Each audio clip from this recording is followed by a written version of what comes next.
Hi, folks. Welcome to the return of Gamma World Seminar. Yay. Oh, wow, super. Jeremy, we need Jeremy really bad. Anyone have hacking skills? Oh, shoot. Nuts. All right. Do we have a runner we can send for Jeremy?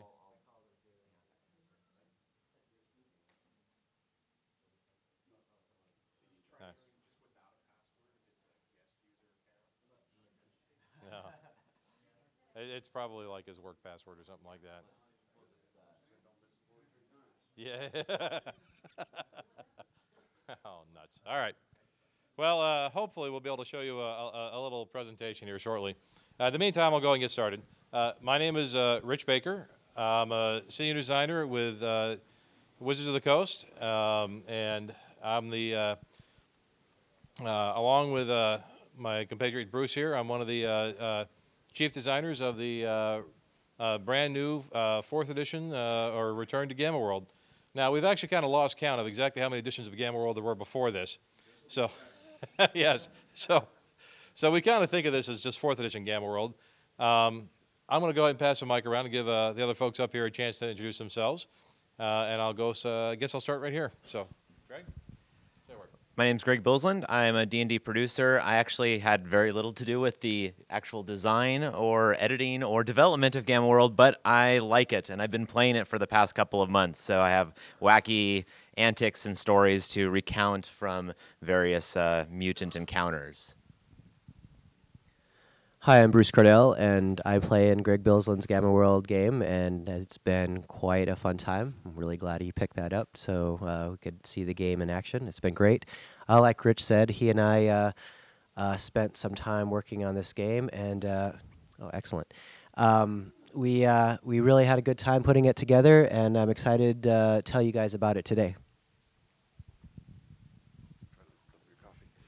Hi, I'm Jon Schindehette. I am creative art director, and I was actually the art director for this product and had a blast doing it. Hi, I'm Jennifer Clarke Wilkes. I'm a senior editor at Wizards of the Coast. I edited some of the rules and some of the monsters.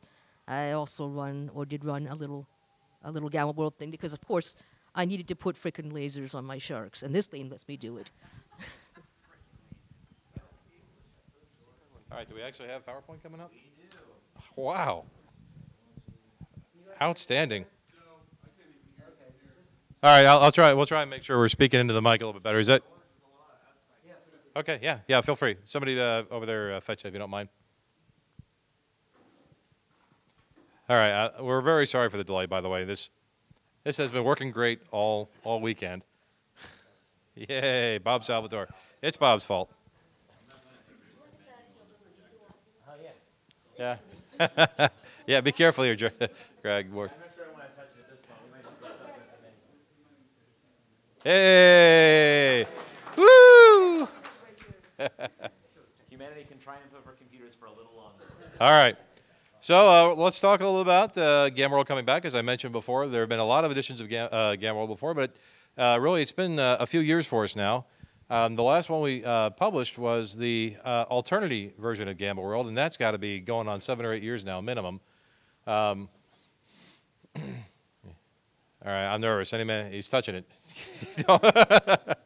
So let's give you a little background on one of the traditions of Gamma World is, of course, you have to change the story of how the world ended every time you do a new edition. It's in the rules. One involves space hamsters. There we go. So, our story begins in the fall of 2012 when, in Geneva, Switzerland, bold new experiments begin with the Large Hadron Collider.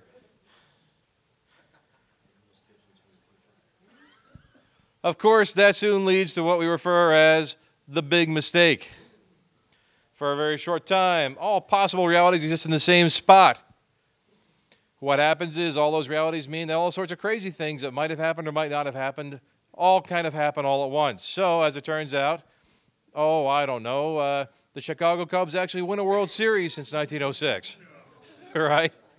Crazy stuff. Bill Buckner doesn't miss that, that bounding little grounder between his legs. And the Red Sox win the World Series in '86. Who knows what could have happened in all the myriad paths of the past. The U.S. doesn't shoot down the emissary from the Greys carrying all the advanced and wondrous technology in Roswell in 1947. All sorts of crazy things happen. But as it turns out, in about 83% of all possible realities, nuclear war, oh, you back it up, I wasn't ready for that. There we go. 83% of all possible realities, nuclear war ravages the earth. And a further 3% of all realities, the French unload their entire nuclear arsenal in the town of Peshtigo, Wisconsin. Nous avons fait ce qui devait être fait, because it had to be done.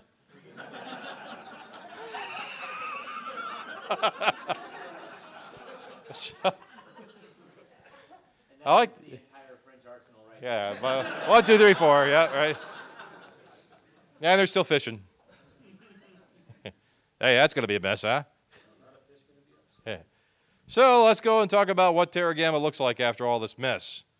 The year, of course, 2162 or 151, or who knows what year it is. Might be 6 Monkey Slap Slap, not really clear. In Gamma Terra, of course, you are playing with a new kind of hero. You're not a fighter or a sorcerer or a wizard or a rogue anymore. You are, of course, a mutant hero wandering the irradiated wastelands. And I'm going to try and stop reading the slides now if I can help it. As you might expect, of course, mutants have, well, mutant powers, because otherwise what's the point? You are armed with a whole barrage, a whole armory of improvised weapons, ranging from stop signs to baseball bats to shotguns to crossbows to boomerangs with razor blades that cut people's fingers off, or whatever it is. We don't care. Croquet set in my game. Croquet set, outstanding.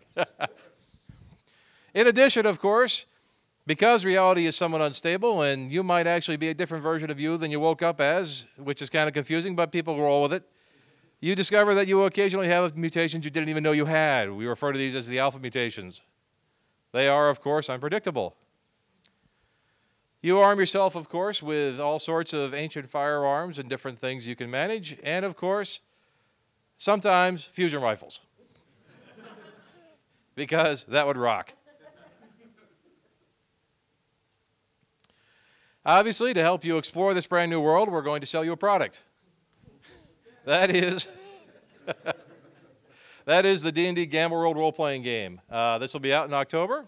And we'll go ahead and tell you a little bit about what some of the contents are. So we have a 160-page rule book. Stop reading the slides. Stop reading the slides. Our HR people do that to us all the time. Yes, that's true. It's the same size. It's 6 by 9 inches digest size. It's a lot more portable and hopefully not so back-straining as our normal hardbacks. So if you want to have like 5 Gamma World books and put them in your backpack, you can do that without hurting yourself. Oh, geez, I forgot to check that part. Yes. Boy, I might have put this at the end of the slide. I don't remember. But in the box, which is actually a nice, big-size, full, heavy box, we have a couple poster maps. We got the token sheets. We have character forms that kind of help you with character creation steps. We have included in the box 40 cards for your alpha mutations and 40 cards for your omega tech, so that just right out of the box you have some ability to begin playing with the cards in addition to everything else you're doing. We also include we also throw in a booster pack of cards just in the box. And obviously in the rule book, we've got the rules for playing the game, how to create a character, good selection of monsters, and even a decent adventure, which I think is about 10 encounters or so. Is there going to be a character generator software program like we have for DDI? The question is there going to be a character generator software program like there's for DDI? Short answer is maybe, but we're not going to certainly do it like we would the character builder. Character generation for Gamma World is kind of a different experience than character building for D&D. To be honest, exploration that you actually want to do at the table with the rest of your party members. Let the dice fall where they may. So, oh yeah, okay, I'll get him in a sec. So amongst the character components is, of course, we have the guts of the Gamma World character system is a couple of a set of what we call mutation themes. These include things like like pyrokinetic, or whoops, I didn't mean to do that. Hang on a second. Of course I can't point there. I got to point here. There we go. All right, fun with PowerPoint. Anyway, pyrokinetic, hawkoid, you're part bird person.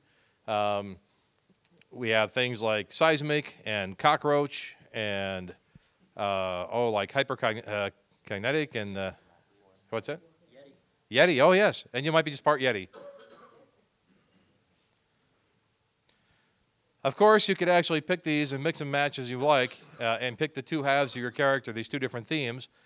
But we feel that that's for sissies. The right way to play the game is, of course, to roll your character randomly. And if you wind up with a cockroach Yeti, that's just what happened. Gamma Terra is a strange place. Here it looks like we've got the felinoid doing a very acrobatic backflip and shooting something. And yeah, Mind Courser, I think so. Mindbreaker, that does look like a Mindbreaker, that's my guess. Who, of course, actually with mental mutations.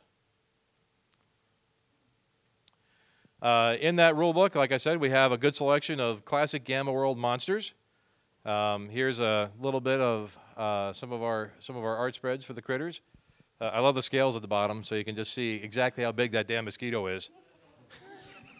That is a big mosquito. We can probably even recognize a couple of them there if you kind of know the game and you like. You want to say something? Yeah, sure. And in Gamma World, the bullet is actually a literal land shark.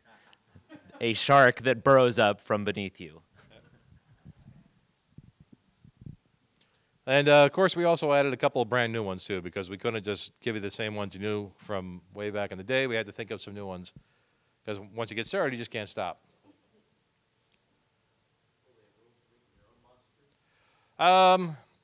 No, the question is, do we have rules for making your own monsters? Short answer is no, we don't include any monster creation guidelines in Gamma World, but anything you know about making D&D monsters will absolutely apply here.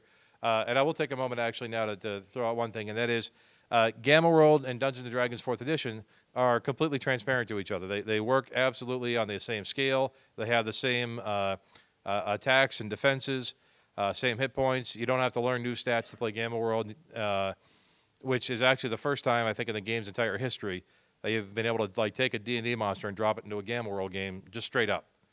You know, if for some mysterious and unknowable reason you think that stone giants absolutely clearly belong in your Gamma World, you could just grab that guy from the monster manual, put him in your game, and it fits.